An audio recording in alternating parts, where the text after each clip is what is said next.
Selamat pagi untuk kita semua. Perkenalkan, nama saya Tamarlis Tanggang dari kelas PJKR 3A NIM 6211111020. Di sini saya akan mempresentasikan Pancasila dalam kajian sejarah bangsa Indonesia. Pengertian Pancasila dalam kajian sejarah Indonesia. Yang pertama, Pancasila merupakan produk otentik pendiri negara Indonesia.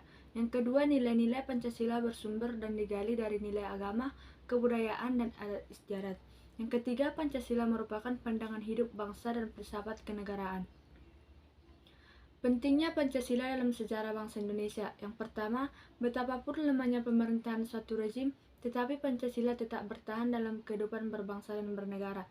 Yang kedua, betapapun ada upaya untuk mengganti Pancasila sebagai ideologi bangsa, tetapi terbukti Pancasila merupakan pilihan terbaik bagi bangsa Indonesia. Yang ketiga, Pancasila merupakan pilihan terbaik bagi bangsa Indonesia karena bersumber dan digali dari nilai-nilai agama, kebudayaan, dan adat istiadat yang hidup dan berkembang di bumi Indonesia. Sejarah Pancasila pra-kemerdekaan. Yang pertama, nilai-nilai Pancasila dalam sejarah perjuangan bangsa.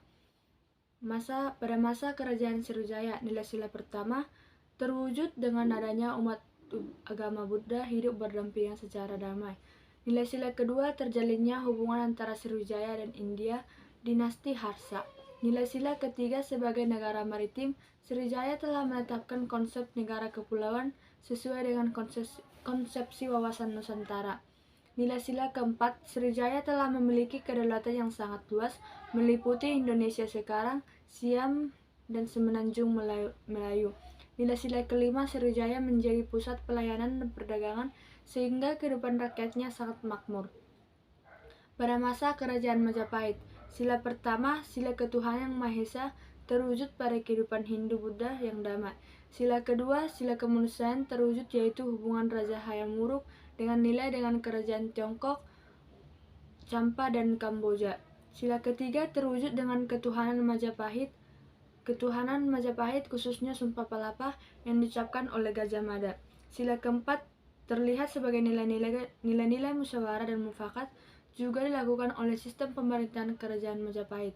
Sila kelima, keadilan sosial sebagai wujud dan berdirinya kerajaan beberapa abad yang tentunya ditimpang oleh kesejahteraan dan kemakmuran rakyat. Pancasila pra-kemerdekaan. Pada sidang pertama BPU PKI yang dilaksanakan pada tanggal 29 Mei sampai 1 Juni 1945, ditampilkan pidato-pidato yang menyampaikan berbagai usulan tentang dasar negara. Rumusan dasar negara yang diajukan oleh Muhammad Yami yang pada tanggal 29 Mei 1945.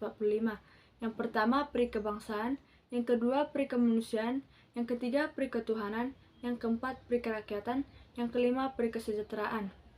Dan yang kedua, teori negara yang diusulkan oleh Mr. Supomo pada tanggal 30 Mei 1945. Yang pertama, teori perseorangan atau individualistik, yang kedua, teori golongan atau kelas, yang ketiga, teori integralistik atau persatuan negara.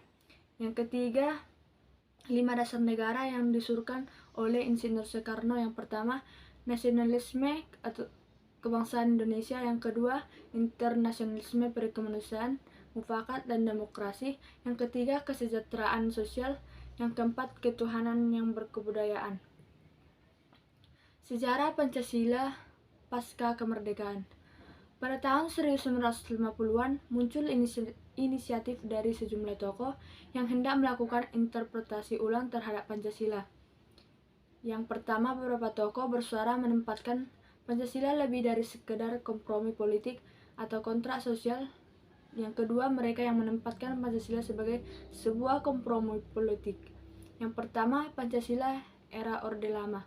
Pada tanggal 5 Juli 1959, Insinyur Soekarno mengumumkan dekret yang berisi yang pertama, pembubaran konstituante, yang kedua, Undang-Undang Dasar 1945 kembali berlaku, yang ketiga, pembentukan Majelis Permusyawaratan Rakyat sementara. Yang kedua, Pancasila Orde Baru.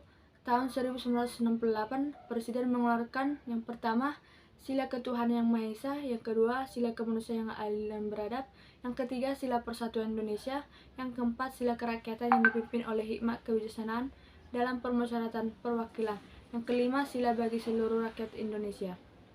Baik, sekian dan terima kasih. Jika ada kata yang salah, mohon dimaafkan.